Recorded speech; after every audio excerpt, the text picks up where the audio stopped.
வாழ்க வையகம், வாழ்க வையகம், வாழ்க வளமுடன். குருவே துணை. அனைவருக்கும் அன்பு வணக்கம். ஆசான் அருட்தந்தை வேதாத்ரி மகரிஷி அவர்களது ஞான களஞ்சிய கவிதைகள் படித்துக் கொண்டிருக்கிறோம். இன்று கவியன் 254 போரின் கொடுமைகள் என்பது தலைப்பு. உடலில் சிறு காயமோ உறுப்புகளில் அடியோ ஒருவருக்கு ஏற்பட்டால் உடன் வாழ்வோரெல்லாம் கடலுலகில் படும் துன்பம் காண்கின்றோம்.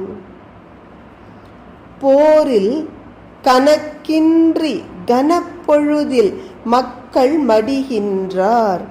மேலும் படமுடியா துயரோடு பரு உடலின் உறுப்பு பல இழந்தும் பதை பதைத்து துன்பமுற காண்போம். நடந்து செல்லும் பிணங்கள் அல்ல நாம் இவற்றை பார்த்து நமது கடமை தேர்ந்து நலம் செய்யாதிருக்க.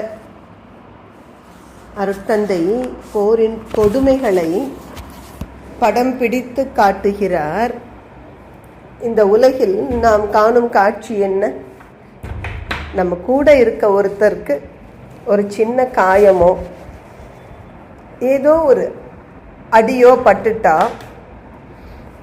என்ன துடிக்கிறோம் நம்ம. அவர்கள் துன்பத்தை நம் துன்பமாக ஏற்றுக்கொண்டு பரபரப்போம் நம்ம அந்த துன்பத்தை போக்குறதுக்கு என்ன உதவி செய்யலாம்னு. ஆனால் இந்த போரில் என்ன நடக்குது? ஒரு நொடி பொழுதுல கண்ணை மூடி கண்ணை திறக்கிறதுக்குள்ள மக்கள் கொத்து கொத்தாக மடிகிறார்கள்.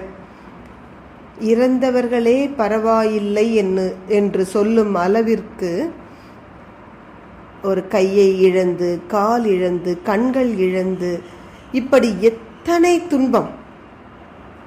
ஒரு சின்ன காய் நறுக்கிறப்போ கையை வெட்டிக்கிட்டாலே நம்ம துடிக்கிறோம். ஆனால் இங்கே ஒரு உறுப்பே போச்சு. அப்போ எவ்வளவு துன்பம் அது! இத்தனை துன்பங்கள் தானே போரில் அரங்கேறுகின்றன. இதையெல்லாம் பார்த்துக்கிட்டு நம்ம சும்மா இருக்க போகிறோமா? நம்ம என்ன நடைப்பினமான்னு அருட்தந்தை கேட்கிறார். மனிதன் என்ற முறையில் நம்ம ஒவ்வொருவருக்கும் ஒரு கடமை உண்டு.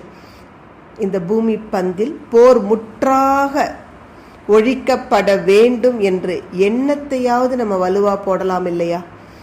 நாம் அனைவரும் சேர்ந்து இந்த பூமி பந்தில் இனி போர் இருக்கவே கூடாது என்று அழுத்தமாக எண்ணும் பொழுது அது உரிய தலைவர்கள் மனதில் பிரதிபலித்து நிச்சயமாக ஒரு நாள் வெகு விரைவில் இந்த பூமியில் போர் என்பது இல்லாமலே போய்விடும்.